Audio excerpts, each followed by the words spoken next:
Halo teman-teman, salam sehat selalu untuk kita semua. Salam sejahtera. Semoga teman-teman baik-baik saja bersama dengan keluarga di rumah dimanapun Anda berada.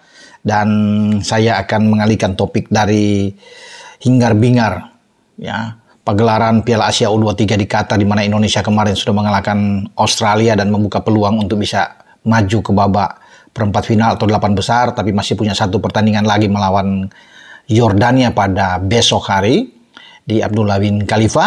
Nah, kita coba bicara sekarang dengan dua sosok penjaga gawang ini yang konon bisa menjadi andalan bagi tim nasional Indonesia untuk tim senior. Banyak teman-teman ya, netizen, apalagi yang menggemar tim nasional Indonesia, terus bisa bertanya perkembangan tentang Martin Paes, juga Emil Audero. Ya, banyak juga pro kontra di sini, tapi banyak juga yang pendukung bagi Paes.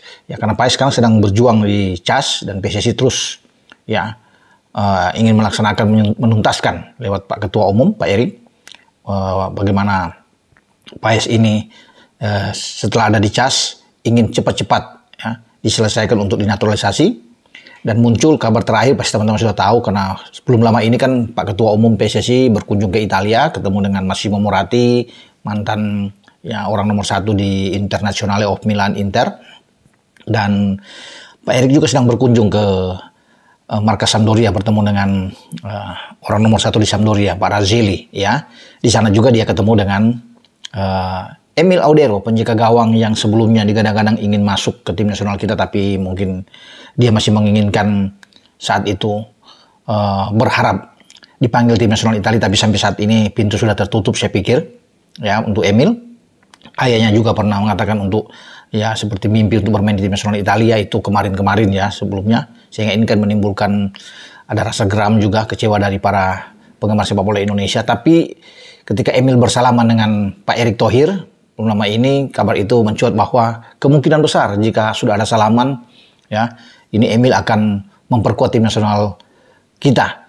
Namun itu kan belum pasti. Dan Pak Erik kemarin ya di depan teman-teman wartawan juga sudah mengatakan ketika ikut mensyukuri ulang tahun ya PSSI yang ke-94 ya, Pak Erik juga mengatakan bahwa itu memang benar ya, dia foto bersama ya dengan Emil Audero di sana, dan dia sudah mengatakan ya kalau Emil mau untuk bermain untuk tim nasional Indonesia silakan, pintu terbuka. Karena bagi siapapun yang punya darah Indonesia, apalagi seperti Emil yang lahir di Mataram ini, wah, itu sangat diinginkan memang kalau dia mau. Karena Emil ini adalah penjaga gawang pertama yang diminati oleh Sintayong. Karena beberapa 2 tahun lalu mungkin Sintayong pernah berbicara dengan rekan saya, sahabat saya, Pak Hassani Abdul Ghani, untuk menyuruh Pak Hassani Abdul Ghani itu bagaimana bisa menghubungi Emil Audero ya, agar Emil bisa mau memperkuat tim kita ya Indonesia. Tapi Emil masih saat itu belum berminat ya, masih menolak. Karena itu tadi saya bilang dia menginginkan masih bisa ada pintu, karena dia pernah bermain untuk Italia kan, tim U21-nya. Mungkin berharap bisa dipanggil tim senior, tapi berat posisi dia, apalagi Sampdoria yang dia perkuat itu turun sekarang di Serie B dan sulit untuk masuk kembali lagi ke Serie A pada musim ini. Karena posisi di atas itu ada Parma dan kemungkinan ada klub milik orang Indonesia dari Jarum, Pak Rudi Hartono dan kawan-kawan. Ya, dan Como ini bisa masuk juga. Jai Isis klubnya Venezia. Jai Isis kita bersama pemain yang juga sudah menjadi warga negara Indonesia saat ini, dan dia ingin membawa Venezia lolos ke Serie A. Nah, Emil terus diburu oleh Sintayong ketika itu, tapi gagal. Dia adalah incaran serius dari STY. Kalau sampai berhasil itu luar biasa. Jika ingin bersaing di tim nasional Italia, Donnarumma sulit untuk tergantikan. Setelah Donnarumma kan ada Alex Meret, penjaga gawang di Napoli. Juga ada Vicario yang bagus, sudah melakukan debut bersama dengan tim nasional Indonesia, dipanggil oleh Spalletti. Yang Vicario ini penjaga gawang di Tottenham Hotspur. Tottenham ini bermain di klub yang ada di IPL ya, di Liga Premier Inggris. Jadi saya pikir berat, sulit bagi Emil. Makanya ketika Pak Erik ya membuka kesempatan, kalau Anda bersedia silakan. Tapi Pak Erik tidak memaksakan, karena Pak Erik sudah mengatakan juga kemarin, saya tidak memaksakan Emil mau atau tidak, karena memang Pak Erik sedang berjuang untuk menggolkan Martin Paes. Ya, untuk bisa cepat dia diambil sumpah dan Martin Paes bisa bermain pada bulan Juni yang akan datang di saat kita akan menjamu Irak dan Filipina. Nah, kalaupun Emil Odeiro mau, mungkin masih bisa ya pada putaran ketiga ya, karena prosesnya akan terus ya. Dan nampaknya ada keinginan, memang Emil akan menimbang-nimbang ini, ada keinginan untuk bisa memperkuat timnas kita ya, timnas senior. Apalagi dia sudah ketemu dengan ketua umum PSSI dan sudah dibukakan pintu buat dia. Tinggal sekarang tergantung Emil aja sendiri. Karena Pak Erik pikir ya kita punya penjaga gawang juga bagus-bagus. Hernando Ari kemarin bermain sangat baik ketika melawan Australia, ya, termasuk melawan Qatar juga. Ya, dan saya pikir dia menjadi pelapis yang bagus kalau Martin Paes ada. Ya, ini akan sangat baik penjaga gawang kita. Kita punya Nadio Argawinata juga. Ya, jadi oke lah. Namun kalau Emil ada, ya makin mantap. Kita punya dua sosok kiper terbaik ya. Apalagi ditambah dengan Hernando, dan Hernando akan banyak belajar karena Hernando sudah mengatakan jika Martin Paes misalnya datang, dia ingin belajar menimba pengalaman terhadap Paes.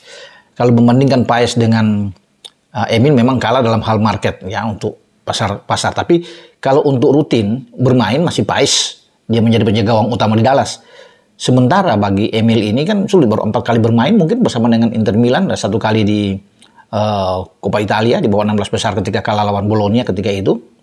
Dan terakhir dia memperkuat Inter Milan pada ya bulan lalu nggak salah, Maret ya, ketika atau awal April ya, ketika melawan Lecce dan menang dengan clean sheet ya, dan melawan Benfica di Liga Champions. Jadi ada 4 pertandingan mungkin.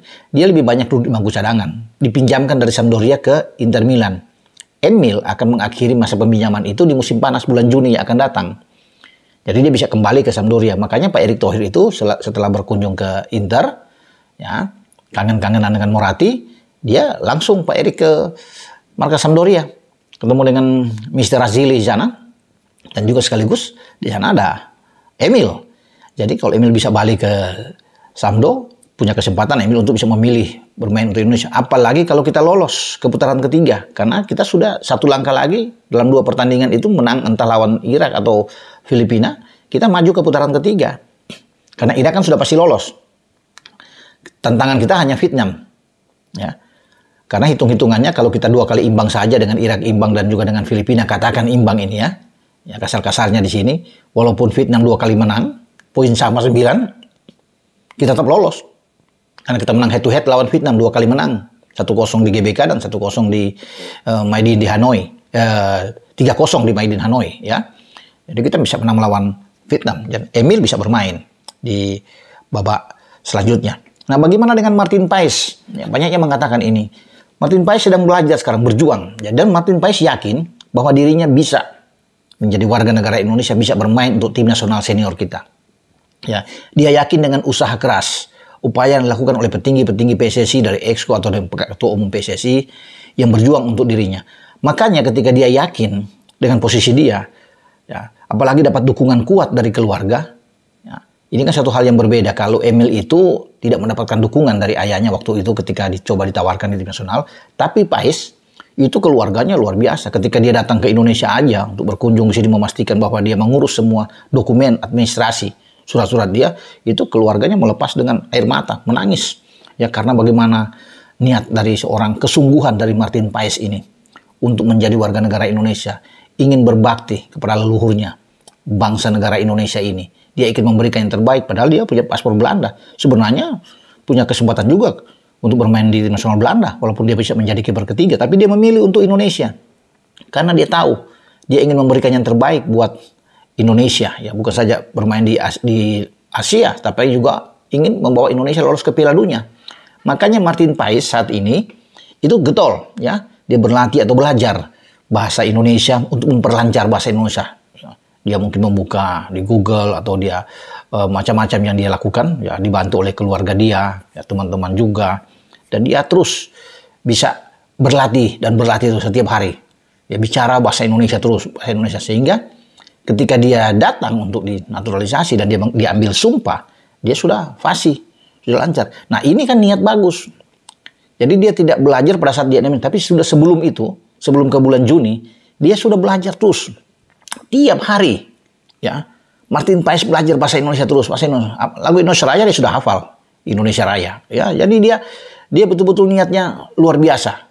Dan dia yakin sekali lagi, ya, dia optimis bahwa dia bisa bermain bersama tim Indonesia. Segala masalah dia, ya di CAS itu bisa diatasi. Karena Pak Erik sudah mengatakan sebelumnya, kita akan menang dengan kasus atau dengan case-nya Martin Paes ini. Nah, itu yang membuat keyakinan luar biasa juga tumbuh dari Martin Paes. Ya. Karena ya pasti teman-teman juga sudah tahu dia kena ada salah satu artikel ayat ya yang ada di regulasi FIFA. Ya, seorang pemain bisa berpindah asosiasi ketika dia belum masuk ke 21 tahun. Baik bermain di tim senior atau junior. Nah, dia ketika memperkuat tim U21 di kualifikasi yang menghadapi Belarusia itu, ya dia pada saat itu berusia 22 tahun. Ya itu yang membuat ada mengganjal di aturan ini. Harus diselesaikan dengan cepat, saya pikir dengan hubungan yang baik Pak Erik ya dengan FIFA dan petinggi-petinggi lainnya. Apalagi Pak Erik sudah meyakini bahwa akan menang, semua sudah disiapkan ya, data-data dokumentasi dari Paes pasti akan dikabulkan oleh arbitrase di CAS ini ya, sehingga Paes bisa memperkuat tim nasional kita. Nah, kita tunggu saja ya. Semoga semua berjalan dengan baik untuk kelancaran Martin Paes ini sampai pengambilan sumpah, dan juga bisa saja tiba-tiba kabar bahwa Emil juga bersedia makin top ya timnas kita kalau dua penjaga gawang ini ada, sambil memberikan pelajaran penting tentunya ya melatih Hernando Ari, the rising star kita untuk masa depan. Dengan saya Bung Ropan berbicara di sini. Ciao.